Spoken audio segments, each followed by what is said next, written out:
Welcome to juries crack के CPC lecture series में आपका वार्म वेलकम है। आज का हमारा टॉपिक है रिजेक्शन ऑफ प्लेंट। इससे पहले के वीडियो लेक्चर सीरीज में आपने देखा था प्लेंट को हमने समझा था ऑर्डर 7 में और इसके रिटर्न को समझा था। तो प्लेंट क्या होता है? प्लेंट एक स्टेटमेंट ऑफ क्लेम है, इसमें आप क्लेम करते हो डिफरेंट चीज़ें और इसके presentation in a competent court. अगर आप इसे प्रेजेंट कर रहे हो प्रेजेंटेशन इन कॉम्पिटेंट कोर्ट, क्या होता है? एक सूट जो होता है वो इंस्टीट्यूट हो जाता है। ठीक है, अब इस प्लेंट में ऑर्डर 7 में क्या क्या होना चाहिए वो रूल 1 हमें बता रहा है। कोर्ट नेम होगा, नेम प्लेंटिफ का डिस्क्रिप्शन और एड्रेस होगा, डिफेंडेंट नेम डिस्क्रिप्शन एड्रेस होगा, whether any of them minor या अनसाउंड माइंड। इसके लिए कोई स्टेटमेंट होगा, काउज ऑफ एक्शन होना चाहिए, कोर्ट के पास जुरिडिक्शन होना चाहिए, उसे बताना पड़ेगा क्या रिलीफ आप मांग रहे हैं अपने लीगल इंजरी के लिए, वो आप इसके प्लेंट में बताइए। वैल्यू, क्या वैल्यू होगा आपके सब्जेक्ट मैटर का, उस हिसाब से कोर्ट फीस उसमें क्या आपने दिया है, कितना दिया है, वो अपने प्लेंट में आप बताइए।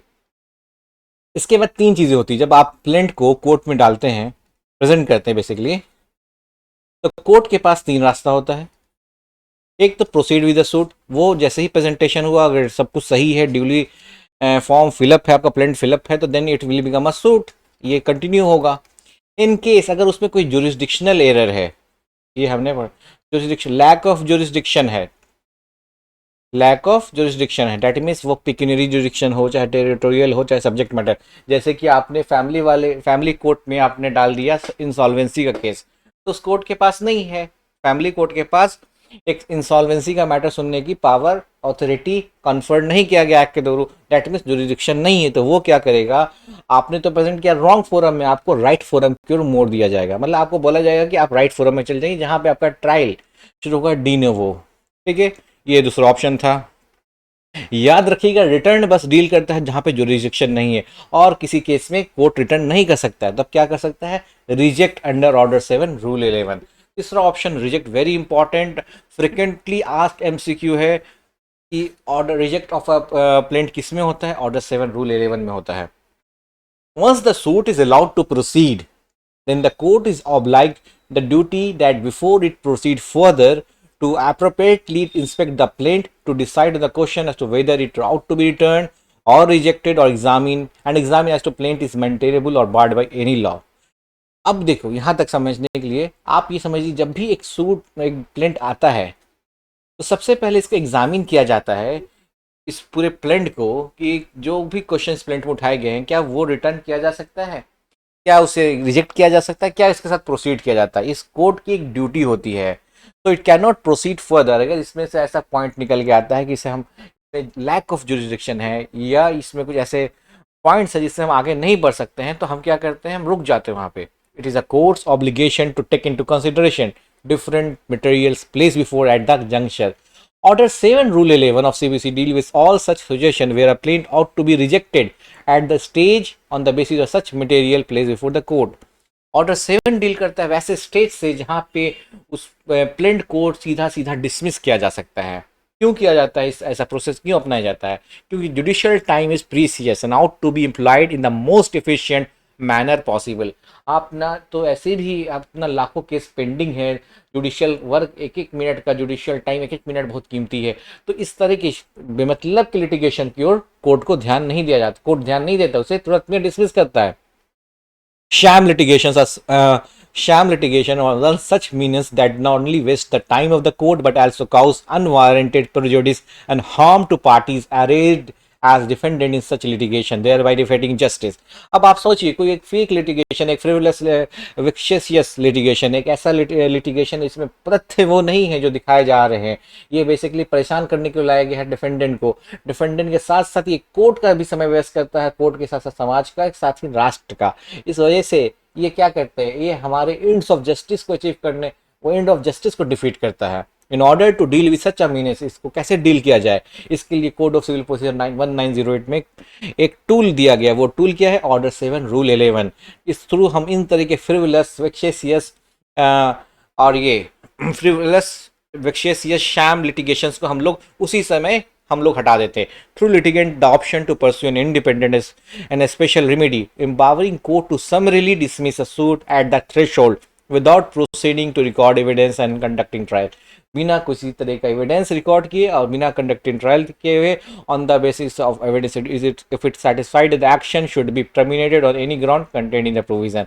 अगर लगता है कि सेक्शन ऑर्डर 7 रूल 11 की किसी भी प्रोविजन से मैच कर रहा है तो कोर्ट उसे समरीली डिसमिस कर देता है without any recording of evidence और ट्रायल कंडक्टिंग ट्रायल। ठीक है, अब order 7 rule 11 of the CPC लेस्ड on the concept of rejection of plaint आप समझ चुके हैं by court in specific circumstances and various condition. और ये हमें समझना है कि किस स्पेसिफिक कंडीशन में और वेरियस कंडीशन कब order 7 rule 11 start applicating. Such are decision may be taken either suo motu or upon a formal application made by the defendant for rejecting the plaint। अब या तो कोर्ट suo motu ले ले इस बात का कि ये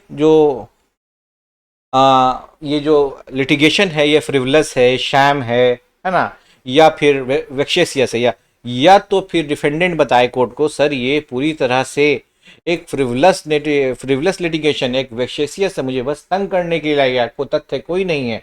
और 90% केसेस में ऐसा होता है जब भी प्लेंटिफ अपना प्लेंट डालता है तो रिटर्न जो डिफेंडेंट होता है रिटर्न स्टेटमेंट डब्ल्यूएस से पहले कोशिश करता है कि उसका प्लेंट ही खत्म हो जाए, रिटर्न मतलब डिसमिस कर दिया जाए। तो देखिए यहाँ पे यही पॉइंट हम लोग पर, it is mandatory for the court before it proceed further on the list to give a decision before upon the application for the dismissal of plaint under order 7 rule 11। अगर किसी डिफेंडेंट ने apply कर दिया है order 7 rule 11 में तो court को पहले ये देखना होगा क्या हम आगे बढ़ सकते हैं या इसको समरीली डिसमिस करना है। ये काम कोर्ट को मैंडेटरीली करना है, इसमें किसी भी तरह का डिस्क्रिएशन ऑफ द कोर्ट का बात नहीं होता है। The object is based upon the principal that a litigant cannot be forced to file a WS, that is a written statement on a frivolous litigation। कोई बिना तथ्यहीन अगर कोई सूट है जिसमें कोई मामला ही नहीं बनता है तो उसमें आप एक डिफेंडेंट को इस बात के लिए फोर्स नहीं कर सकते हैं कि आप रिटर्न स्टेटमेंट दीजिए। The court has no jurisdiction और plaint does not disclose any cause of action और इज अदरवाइज डिफेक्टिव और बैड एंड। अगर ये सारे मिले उसमें कॉज ऑफ एक्शन नहीं है, ये हम लोग आगे पढ़ेंगे, इसलिए मैं इस बार The provision contained in Order 7 Rule 11 are mandatory। याद रखिएगा ये mandatory है। And the court has no discretion to reject the plaint once contingency specified in the provision। अगर जो contingency हम पढ़ने वाले हैं अगर उसमें दिख गई, अगर कोरोना का लक्षण दिख जाता है तो आदमी को क्या आइसोलेट करना होता है। उसी प्रकार से अगर किसी प्लेंट में जो ऑर्डर 7 और रूल 11 का कुछ भी कन दिख गया तो उसे तुरंत में क्या करना होता है, डिसमिस करना पड़ता। डिसमिस इसमें कोई इसी तरह का कोई डिस्क्रिएशन कोर्ट का नहीं होता है। Before rejecting the plaint opportunity should be given to the plaintiff to remove the ground of objection wherever possible to do so. अगर यह पैसा पॉसिबल होता है उन ग्राउंड्स को रिमूव किया जा सकता है जिस बेसिस से ये रिजेक्शन किया जा रहा है तो वो समय दिया जाना चाहिए किसको, प्लेंटिफ को। आइए कौन सा वो पार्ट एलिमेंट है जो ग्राउंड बनाता है ग्राउंड फॉर रिजेक्शन। सबसे पहला है क्लाउज ऑफ एक्शन। आपने डिस्क्लोज ही नहीं किया, रिलीफ क्लेम किया लेकिन वो अंडर वैल्यू है, इनसफिशिएंटली स्टैम्प, ये दोनों के आपस में रिलेशन, इसे भी हम समझेंगे। बार्ड बाय एनी लॉ, किसी लॉ के द्वारा बार किया गया है। Plaint is not filed in duplicate, not compile with the provision, ये याद कर लीजिएगा, ये आता है एग्जामिनेशंस में। तो क्या है, आपने काउज ऑफ एक्शन को डिस्क्लोज नहीं किया। काउज ऑफ एक्शन अगर आपको याद होगा university Cambridge university Oxford publisher versus हमने दिल्ली यूनिवर्सिटी के केस में देखा था कि वहाँ काउज ऑफ एक्शन क्या था कि रामेश्वरी फोटोकॉपी उसके बुक्स का, उसके पब्लिकेशन का लगातार क्या कर रहा था, इन्फ्रिंजमेंट कर रहा था by reproduction of the publication. वो उसने बोला कि ये मेरा काउज ऑफ एक्शन। ऐसे बहुत सारे काउज, लेकिन अगर आपने अपने प्लेंट में काउज ऑफ एक्शन नहीं लाया तो वो डिसमिस हो सकता है अंडर ऑर्डर 7 रूल 11।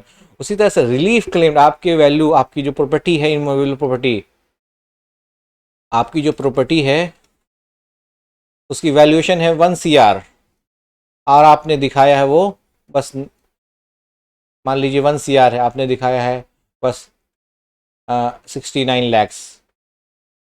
तो व्हाट विल हैपन, अगर अंडर वैल्यू आपने दिखाया है तो उसमें अंडर उसकी चलते आप इनसफिशिएंटली स्टाम्प कीजिएगा, आप 69 लाख का कोर्ट फी भरिएगा। किसी लॉ के द्वारा बार किया गया है वो भी हम देखेंगे। प्लेंट इज नॉट फाइल, अब मान लीजिए डिफेंडेंट है 10 तो आपको 10 कॉपी भेजना है क्योंकि हर एक के साथ समन के साथ एक क्या लगता है, एक प्लेंट लगता है। Not compiled with the provision of rule 9। अब आइए एक एक करके हम इनको समझें। Where it does not disclose a cause of action, जब काउज ऑफ एक्शन डिस्क्लोज नहीं करे तो उसे क्या कर देना चाहिए, रिजेक्ट कर देना चाहिए ऑर्डर 7 रूल 11 में। ये बेसिक चीज है, याद रखिएगा। अब कब नहीं करना चाहिए, कब क्या करना चाहिए, ये दिखा रहा है। What is a cause of action? A cause of action in law is a set of facts sufficiently to justify a right to sue or obtain damages। एक सेट ऑफ फैक्ट्स है, पर फैक्ट्स क्या होते हैं? जो हो चुका है, व्हाट हैज डन। हम उसका प्रिजम्पशन नहीं कर रहे हैं, लेकिन ये हो चुकी है। उस वो जस्टिफाई करता है कि आपके पास एक राइट आ जाता है किसी को स्यू करने का, टू ऑब्टेन डैमेजेस। मैं फिर से एग्जांपल आपको देता हूँ कि दिल्ली यूनिवर्सिटी के और ऑक्सफोर्ड प्रेस के जो केस में क्या था, रामेश्वरी फोटोकॉपी वाले, मान लीजिए उनके पास जैसे ही उनका रिप्रोडक्शन शुरू किया, ऑक्सफोर्ड प्रेस के पास एक राइट आ जा गया कि वो उन्हें स्यू कर सके। किसके लिए? वो जो डैमेजेस, उनके पब्लिकेशन अगर बिकते, उनके बुक्स बिकते तो उनको रॉयल्टी मिलता, उनके पास प्रॉफिट कमाते, उनके ऑथर को रेवेन्यू मिलता, रॉयल्टी मिलता। लेकिन जब वो रिप्रोडक्शन हो रहा है, इलीगल रिप्रोडक्शन हो रहा है बुक्स का, या कहीं भी फोटोकॉपी में अगर कोई बुक का इलीगल रिप्रोडक्शन हो रहा है, तो क्या हो रहा है, उनके बुक्स, उनके जो ऑथर हैं या उनका जो प्रॉफिट है वो मार्जिन मिल रहा है, कुछ नहीं मिल रहा है। तो उन्हें राइट टू स्यू ऑब्टेन हो गया। मूवेबल प्रॉपर्टी और इमूवेबल प्रॉपर्टी और the enforcement of a right against another party, वो किसी के अगेंस्ट हो सकता है। The term also refer to the legal theory upon which a plaintiff brings suit such as breach of contract, declaration of title और recovery। और किसी भी तरह का ब्रीच ऑफ कॉन्ट्रैक्ट हो, किसी तरह का डिक्लेरेशन ऑफ टाइटल हो, है ना, ओनरशिप, पोजेशन, ये सब चीज़ों पे भी आपको क्या मिलता है, एक cause of action. The legal document which carries a claim is often called a statement of claim in English law और प्लेंट इन इंडियन लॉ। ये तो आप जान ही चुके हैं। जो वर्ड है काउज ऑफ एक्शन, जैसे कि हमने देखा था, सूट डिफाइन नहीं किया गया है, इसी तरह से प्लेंट को भी डिफाइन नहीं किया गया है सीपीसी में, और इसी तरह से काउज ऑफ एक्शन को भी डिफाइन नहीं किया गया है। The word cause of action has not been explicitly defined in the Code of Civil Procedure Code. However, there are various rules and orders wherefrom the meaning of the same can be generated. Cause of action also means every fact which would be necessary for the plaintiff to prove. If traversed in order to support his right to judgment, it consists of a bundle of material facts which are necessary for the plaintiff to prove in order to entitle him the relief claimed in the suit. Cause of action वही bundle of proof है जो आपको आपके case को prove कर सकता है, आपके रिलीफ, जो आपने रिलीफ क्लेम किया है अपने स्टेटमेंट ऑफ क्लेम में, मतलब प्लेंट में, वो आपको ग्रांट किया जा सकता है बाय द कोर्ट। अगर ये काउज ऑफ एक्शन नहीं दिया जाए, और काउज ऑफ एक्शन देना कब जरूरी है, ऑर्डर 7 रूल 1 बोलता है कि अगर कोई प्लेंट है तो उसमें काउज ऑफ एक्शन होना चाहिए, और ऑर्डर 7 रूल 11 क्या बोल रहा है, अगर नहीं हुआ तो इसको रिजेक्ट कर दो। If the plaint filed by the plaintiff does not disclose any cause of action, the court will reject it. But in order to reject the plaint on this ground, the court must look at the plaint and nothing else. The power to reject a plaint on this ground should be exercised only if the court comes to the conclusion that even if all the allegations set out in the plaint are proved, the plaintiff would not be entitled to any relief. In that case, the court will reject the plaint without issuing summons to the defendant। मतलब severally dispose कर दिया, खत्म कर दिया case, ना समन दिया जाएगा, ना आपको डब्ल्यूएस फाइल करना है। लेकिन इस बात को लाने के लिए कि इस ग्राउंड पर रिजेक्ट करने के लिए कि आपके पास कोई कॉज ऑफ एक्शन नहीं है, कोर्ट को टोटलिटी ऑफ फैक्ट्स देखना पड़ेगा जो भी दिया गया है प्लेंट में, और उसको ये ओपिनियन बनाना पड़ेगा, इन सारे को मिला भी दिया जाए तो ऐसे रिलीफ नहीं दिया जा सकता है जो क्लेम किया जा रहा है। In the case of Azhar Hussain versus Rajiv Gandhi 1986, the Supreme Court held that the whole purpose of conferment of such power is to ensure that a litigation which is meaningless and bound to prove abortive should not be permitted to occupy the time of the court and exercise the mind of the respondent। दो लोगों को ये बहुत ज्यादा परेशान करता है, court को और एक डिफेंडेंट को। और अगर कोई भी ऐसा लिटिगेशन जो मीनिंगलेस है, फ्रिवलस है, वेक्सेशियस है, उसे चला के किसी को कुछ फायदा नहीं मिलना है, वो बस समय का ही बर्बादी है, इस वजह से उसे समरीली डिस्पोज किया जाता है। The sword of Damocles need not to be kept hanging over his head unnecessarily without point or purpose। Even if an ordinary civil litigation, the court readily exercises the power to reject a plaint if it does not disclose any cause of action। अगर cause of action नहीं मिलता है तो court आराम से under order 7 rule 11 में उसे dismiss कर सकती है। However, if by clever drafting, अब हमारे यहाँ कलाकार भी बहुत लोग होते हैं, एडवोकेट भी बहुत बड़े बड़े कलाकार होते हैं, वो by clever drafting of the plaint, the document created the illusion of a cause of action।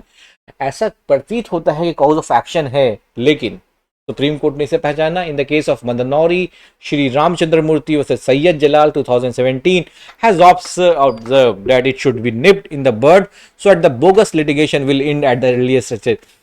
जन्म लेते ही मार दो आना था, ये क्या करेंगे, समय बर्बाद करेंगे कोर्ट का। The basis of the same being at the court must be vigilant against any conflict or separation and determine whether the litigation is utterly vexatious and an abuse of the process of court। अगर ऐसा कोई clever design, ऐसा clever drafted blend भी court में आता है और court को एज अ जज एक्सपीरियंस है, स्किल्स है, तो वो क्या कर सकता है, उसे समझ सकता है कि नहीं इसका एक ही मामलात है, ये बस अपने आप को इल्यूजन क्रिएट करके कॉज ऑफ एक्शन तो है नहीं, बस इसका काम है वेक्शेसियस, अगले को तंग करना है, समय का बर्बादी करना। The plaintiff in order to successful has to demonstrate the cause of action. अगर प्लेंटिफ को सक्सेसफुल होना है तो उसे बहुत ही क्लियर और सर्टेन रूप से कॉज ऑफ एक्शन को दिखाना पड़ेगा। For the breach of which he has initiated the civil suit he must demonstrate from the plaintiff that the act of the defendant result in a breach of such right on application। एक minute, the act of defendant such obligation, the reason for such a breach, ऐसा क्या reason से हुआ, then the plaintiff has suffered a legal loss because of this breach। once no such cause of action is apparent from the plaintiff, then under the order 7 rule 11 में ये completely बांट कर दिया। अब आइए इसमें मैं आपको एक पैरा 19 पढ़ाता हूँ। ये था प्लेंट था इसका यूनिवर्सिटी, जिसको ऑक्सफोर्ड प्रेस वर्सेस डीयू के Rameshwari photo services and institute of Delhi. इसका पैरा 19 पढ़ते हैं हम लोग, जिसमें कॉज ऑफ एक्शन बताया गया है। एक minute, para 19। The cause of action in the present suit first arose in the month of April 2012। यहाँ पे क्या बताया गया, cause of action रोज क्या है, when the plaintiff, जिस केस में plaintiff हैं जो publishers हैं, were informed that the defendant number 1 मतलब Rameshwari photo service herein is engaged in unauthorized reproduction and distribution of the copies of the plaintiff publication। जैसे ही उन्हें पता चला कि Rameshwari photo copy service unauthorise reproduction कर रही है, डिस्ट्रीब्यूशन ऑफ द कॉपीज कर रही है, तो उन्हें ये बात का कॉज ऑफ एक्शन उनका राइज किया। The cause of action arose again upon purchase of infringing copies by the plaintiff. जब उन्होंने एक इन्वेस्टिगेटर को 5 अप्रैल 2012 से परचेज करवाया रामेश्वरी फोटो डिफेंडेंट नंबर 1 के यहाँ से, तो उनका काउज ऑफ एक्शन तब फिर एक बार एरोज हुआ। The cause of action is continuing one and shall continue until the defendant are restrained by an order of injunction of this court. और ये कंटिन्यू रहेगा तब तक जब तक ऑनरेबल कोर्ट इसे रोके नहीं, इंजंक्शन नहीं करे। ये बताया गया कॉज ऑफ एक्शन, यही यहाँ बता रहे हैं। यहाँ पे the act of defendant result in the breach of such right. Act of defendant ने ब्रीच किया, डिफेंडेंट नंबर ने उसका प्रोडक्शन किया, अनऑथराइज्ड प्रोडक्शन किया। The reason for such a breach, क्या रीजन था, the plaintiff has suffered a legal loss. अब उस भाई किसी का पब्लिकेशन तुम बेचोगे तो उससे लॉस होना ही। वन सच, अगर ये सारी चीजें तो प्लेंट में काउज ऑफ एक्शन अगर नहीं मिला तो उसे सीधा सीधा रिजेक्ट करना अंडर ऑर्डर 7 रूल 11 में। Where the relief claimed is undervalued, it is if it is brought to the knowledge of the court that the valuation of the suit is less or is fabricated or baseless, the court may order the plaintiff to re-evaluate। यहाँ पे court मौका देगा आपको कि आप re-evaluate कीजिए the amount and may allow sufficient time for the correction। However, if despite such time to do the needful, the plaintiff fails to comply with such direction, then the court invoking the provision order 7 rule 11 shall reject the plaint। अगर आपको समय देने के बाद भी आप अगर रीएवल्यूएट नहीं कर पाते अपने सूट का वैल्यूएशन, कोर्ट क्या कर सकता है, मजबूरी में उसे ऑर्डर 7 रूल 11 में आके आपके प्लेंट को रिजेक्ट करना होगा। Proviso to rule 11 introduced by the amending act of 1976 first February suggested of the fact that enforcement of the rigor of these provisions to a limited extent as indicated in the proviso leave it as a discretion of the court despite the fact that the plaintiff might not have undervalued the suit and fails to pay the requisite court fee within the time allowed by the court, still the court would allow the extension of time। ये court पे निर्भर करता है कितना समय देना, extension करना है कि नहीं करना। और याद रखिए जिस केस का हम सहारा ले रहे हैं पढ़ने के लिए प्लेंट को, तो उसमें 22 में वैल्यूएशन की बात की गई है। The suit has valued for the purpose of the court fee jurisdiction at 60,01,200। अगर मान लीजिए फैब्रिकेटेड देते तो इनका कोर्ट फीस भी तो कम लगता। कोर्ट फीस 60 लाख के हिसाब से 66 लाख लगा है। अगर ये कोर्ट फीस 10 लाख होता तो ये 10 गुना कम होता, 6.6 होता है। 60 लाख की 66 हजार तो उसमें 6600 रुपये लगता। अगर 60 लाख रुपीज के लिए 6,000 रुपीज लग रहा है तो 10 लाख रुपीज के लिए 10 लाख रुपीज के लिए 6,000 रुपीज लगता, 6,600 रुपीज लगता। तो जब भी लोग फैब्रिकेट करते हैं अपने रिलीफ को, सब्जेक्ट मैटर के वैल्यूएशन को क्यों करते हैं, आप समझ रहे हैं ना। अगर आपने 1 करोड़ का वैल्यूएशन लगाया अपने सूट का, वो चाहे आपका वैल्यूएशन इमूवेबल प्रॉपर्टी का हो, चाहे रॉन्ग डन का हो, डिफेमेशन का हो, या फिर आपका फोर्स में आइए मूवेबल प्रॉपर्टी का हो, जितना भी वैल्यूएशन होगा,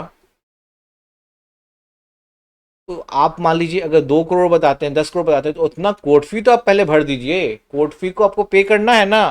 अब कोर्ट फी, अगर कई लोग क्या करते हैं, उनकी संपत्ति 1 करोड़ की है, मतलब उनके कोर्ट का उनके जो ओरिजिनल सूट का वैल्यूएशन है वो 1 करोड़ है, उसको दिखाया 50 लाख। जैसे आपने 50 लाख दिखाया तो उसके हिसाब से आपका 50% डिडक्ट कम भी हो गया ना कोर्ट फी, इसलिए ऐसा लोग करते हैं।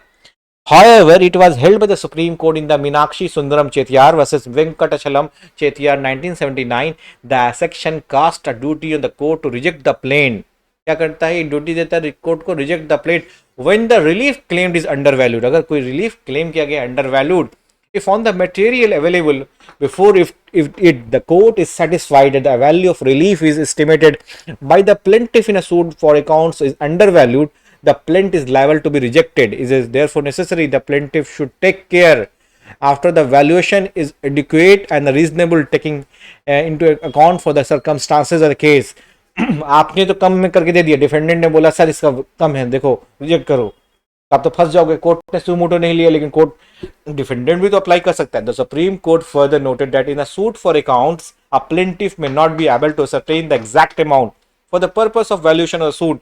In this regard, it clarified that relief also has to be specifically stated in the plaint. Rule 7, Order 7 of the Civil Procedure Code required that a plaint need to contain the relief and the plaintiff claim. It can be anything: damages, injunction, declaration, appointment of a receiver. If the plaintiff, except when allowed by the court, omits any relief, इसमें आप यहाँ पढ़ते हैं relief करते हैं, relief also has to be specifically stated in the plaint. Relief को आपको अलग से मेंटेन करना। जैसे देखो पारा 22 में क्या लिखा, it is therefore humbly prayed that this honorable court be pleased to grant the following relief to the plaintiff. तो आपको इस तरह से रिलीफ मांगना पड़ेगा कोर्ट से। The relief has also been specifically stated in the plaint. Order 7 of orders, rule 7 of order से order sorry Rule 11 of Order 7 of the Code of Civil required that a plaintiff need to contain the relief that the plaintiff claim. It can be anything: damages, injunction, declaration, appointment of a receiver. If a plaintiff, except when allowed by the court, omits any relief to which he is entitled to sue, he will not be granted such relief afterward. अगर वो चाहता है कि कोई और relief रहे, अगर court द्वारा अलाउ नहीं किया जाता तो उस तरह के लॉ वो ग्रांट नहीं ले जा सकता है।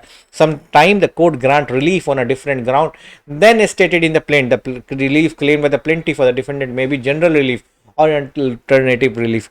अगर कोर्ट को लगता है कि कुछ और तरह का रिलीफ दिया जाए जो कि कोर्ट जो उसमें नहीं ग्रांट मांगा गया है, तब भी कोर्ट के द्वारा दिया जा सकता है। जैसे इसमें एक रिलीफ मांगा गया, an order for the permanent injunction restraining the defendant, their partner, proprietors, their officers, servant, agent, all person, firms, corporation and association in active concert or the participation with the defendant from photocopying and reproducing। मतलब सभी लोग को रोका जाए इस defendant के सभी तरह के फर्म से रिलेशनशिप को, वो photo copying and reproducing and issuing illegal and unauthorised copies of the plaintiff publication with substantial portion.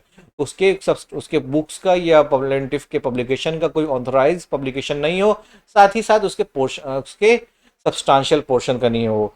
उसी तरह से order of retention of account of profit, different क्या मांगा गया, रिलीफ मांगा गया, ये मांगा जाएगा प्लेंट में। अब where it is insufficiently stamped, every suit is instituted by filling of the plaint One of the requirement for the proper institution of the suit is that the plaintiff must be properly stamped. क्या होना चाहिए? Properly stamped होना चाहिए. For the purpose of the court fees under the Court Fee Act 1870, if the plaintiff is sufficiently stamped, the court reject the plaint under the Order 7 Rule 11. The same give a sufficient time to solve the cause of failures. अगर आपको order 7 rule 11 में fail करे, लेकिन इसके लिए भी आपको समय दिया जाता है. अगर आपने नहीं समय पे दिया तभी इसको रिजेक्ट किया जाता है. Sometimes the relief claimed by the plaintiff is properly valued, but the plaint is written upon a paper insufficiently stamped and the plaintiff failed to pay the requisite court fees within the time fixed or extended by the court.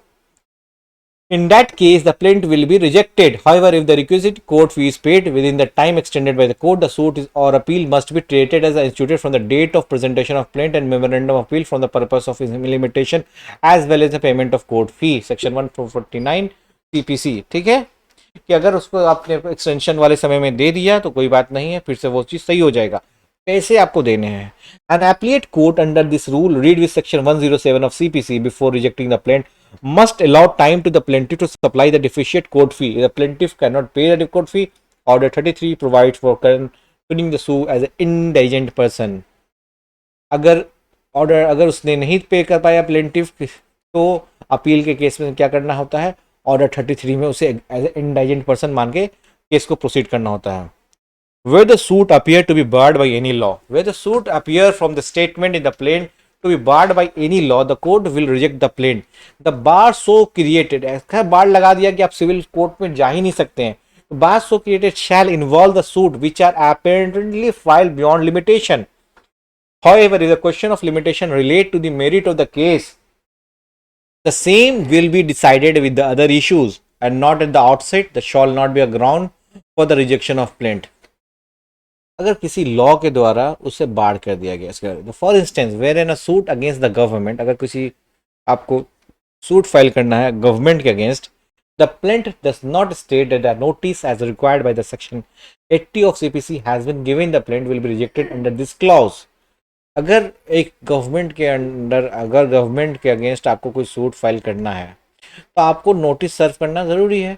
ये section 80 CPC में दिया हुआ है.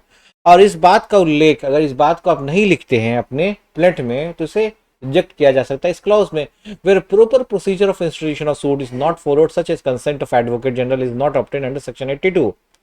This rule authorizes the rejection of a plaint where the suit appear from the statement in the plaint to be barred by any law. Thus, where a suit was filed for damages of defamatory statement in the parliament, the suit was held to be barred with Article 105 of the Constitution.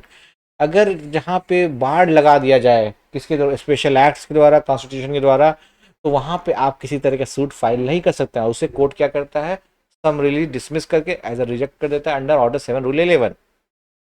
In Raghvendra Sharan Singh versus Ram Prasadna Singh 2019, the Supreme Court held that applying the law led by the court in the aforesaid decision on the exercise of power under Order 7 Rule 11 of CPC to the fact of the case in hand and the averment in the plaint, we are of opinion that both the court below have materially erred in rejecting the plaint in exercise of power under Order 7 Rule 11. ये case जब गया था तो दोनों court ने उसे mistake किया था, मेटेरियली एड किया था, रिजेक्टिंग द प्लेंट किस पे? Under the order 7 rule 11. It is to required to be noted that if it is in a dispute that the gift deed was executed by the original plaintiff himself along with the brother, the deed of gift was a registered gift deed. ये case basically deed of gift पर था. उसमें ये था कि क्या वो deed दिया गया है कि नहीं दिया गया. The execution of the gift deed is not disputed by the plaintiff. In the case of plaintiff, that a gift deed was a shawnee deed of gift and therefore it is the same is not binding of him. Plaintiff सीधा बोल रहा था कि ये deed है ही नहीं, हमने कोई ऐसा डीड ऑफ गिफ्ट दिया नहीं है हमारे फादर ने, और ये हम पर बस लगाया गया, ऐसा कोई बाइंडिंग ही नहीं है. However, it is required to be noted that for approx 22 years neither the plaintiff nor his brother who died claimed at any point of time that a gift deed was showy gift deed of gift. Despite the same, he instituted the present suit in the year 2003. 22 साल के बाद 2003 में suit file करता है. Even from the averment in the plaint, it appeared that during these 22 years, the period from 1981 to 2001-23, the suit properly was mortgaged and by the appellant herein, original defendant, and the mortgage deed was executed by the defendant. Therefore, the considering the averment in the plaint and the bundle of facts stated in the plaint, we are of opinion by the clever drafting of the plaintiff that has tried to bring the suit within the period of limitation which otherwise is barred by the law of limitation. अब उसको law of limitation से बचाने के लिए क्या किया गया है, क्लेवर ड्राफ्टिंग किया गया था कि जो 22 साल का समय दिखे नहीं. Therefore, the considering the decision of the court in this case, T. Arivandram and other, as stated above, the suit is clearly barred by law of limitation. The plaintiff is required to be rejected in exercise of power under Order 7 Rule 11. Simple सा बात है. अगर वही मैं बताता, अगर वेक्शेसियस है, किसी तरह का उसमें लगता है कि फ्रिवलस है, तो उसे तुरंत रिजेक्ट करना होता है. आइए पॉइंट डी पे, where the suit appear to be barred by any law. It may also be noted like limitation. There may be other legal bar to a civil suit to proceed. Many of the special statutes like Surface Act, Village Common Lands Act confer exclusive jurisdiction on a special court tribunal and expressly bar the jurisdiction of civil court with regard to the dispute subject matter mentioned herein. On all these circumstances, the court, while invoking the provision under Order 7 Rule 11, can reject the plaint. आप जहाँ पे special act ने क्या कर दिया कि आप इसमें सिविल सूट आप फाइल नहीं कर सकते हैं, तो सिंपल सा बात है, उस केस में आप फाइल वहाँ पे सिविल सूट फाइल नहीं कर सकते, प्लेंट को समरीली डिसमिस करना पड़ेगा. और जब मैं ये वीडियो लेक्चर आपके लिए बना रहा हूँ तो ये मई 2022 में ज्ञानवापी मॉस्क का केस चल रहा है ना. इस केस में दो पक्ष हैं, हर जगह अपोजिंग पार्टी होनी है. एक पार्टी का कहना है दूसरी पार्टी के कि इसे और इसकी पिटीशन को, मतलब प्लेंट को ऑर्डर 7, अब देखते होंगे अगर न्यूज़ तो हमेशा आ रहा है, ऑर्डर 7 रूल 11 में रिजेक्ट कर देना चाहिए. On the basis of which ground, B कह रहा है कि इसे रिजेक्ट कर देना चाहिए प्लेंटिफ के प्लेंट को, on the basis of the places of worship act 1991. इस एक्ट के basis places of worship act 1991, इसके सेक्शन 4 ऑफ 2 को आप जब पढ़िएगा, या मैं पढ़ के आपको सुनाता हूँ. 402, if on the commencement of this act, जब भी कमेंस्ड हुआ, एनी सूट, अपील और other proceeding with respect to the conversion of the religious character of any place of worship existing on the 15th day of August 1947 is pending before any court. Year 19 मतलब 15 अगस्त 1947 से पहले कोई pending है किसी court में, tribunal other authority try the same shawl abate, the same shall abate, वो रुक जाएगा. and no suit, appeal or other proceeding with respect to any such matter shall lie और on after such commencement in any court, tribunal, other authority. मतलब सीधा सीधा इन्होंने बोला कि अगर ऐसा कुछ कन्वर्जन का मामला आएगा रिलीजियस प्लेस के, तो वो उसका कोई सूट, कोई अपील नहीं किया जा सकता है after the commencement of places of worship act 1991. तो ये बेहतरीन एग्जाम्पल है barred by any law, places of worship act 1991. यहाँ पे by the law, by the statute से रोका गया है. Where the plaint is not filed in duplicate, where the plaintiff who has instituted a suit does not file the plaint in a duplicate, then the court shall reject the plaint under Order 7 Rule 11. Thus, in any suit to be filed before the civil court, it is obligatory for the plaintiff to file the plaint in duplicate. The said requirement was invoked in the Order 7 Rule 11E by the Amendment 199 in the Code of Civil Procedure. Simple सा बात है, अगर duplicate copy reject हो जाएगा. Where the plaintiff failed to present the copies of plaint along with the requisite fee for service of summons on the defendant within 7 days from the date of order of service of summon, the plaint shall be rejected.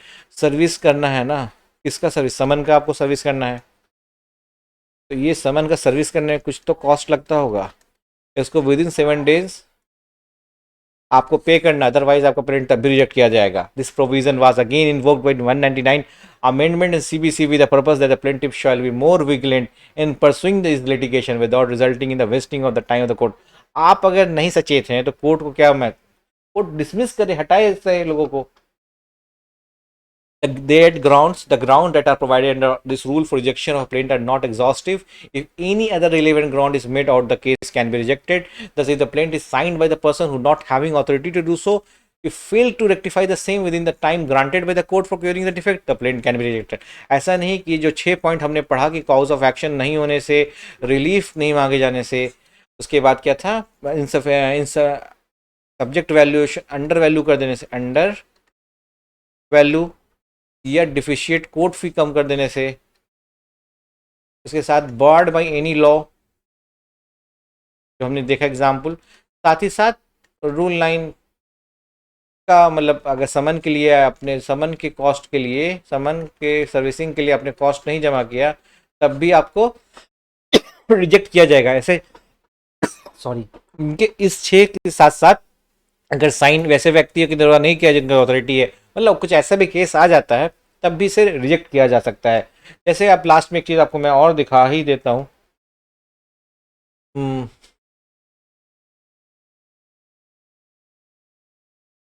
Sign है ना, plaintiff number 1 through the attorney, plaintiff number 2 through attorney, plaintiff number सब sign है। अगर ये sign नहीं हो, verification नहीं हो, कुछ भी हो सकता है। प्लेंटिफ का एक प्लेंट है, प्लेंट में ये सारा कुछ इंपॉर्टेंट है, इसे आपको ध्यान रखना है। ये सारा कुछ हमने देख लिया है, बहुत ही इंपॉर्टेंट है ऑर्डर 7 रूल 11। और ये अभी के लिए तो बहुत ही इंपॉर्टेंट है 2022 के लिए। इस पे आपको बहुत अच्छे से पढ़ने का, कई बार आप देख सकते हैं, समझ सकते हैं, नोट्स को पढ़ सकते हैं। क्वेश्चन 100% इससे आने वाले हैं इस बार के एग्जाम्स में। क्या ग्राउंड है, क्या कुछ है, इसके लीडिंग केस लॉ है, उसे हम लोग नेक्स्ट क्लास में देखेंगे। Thank you.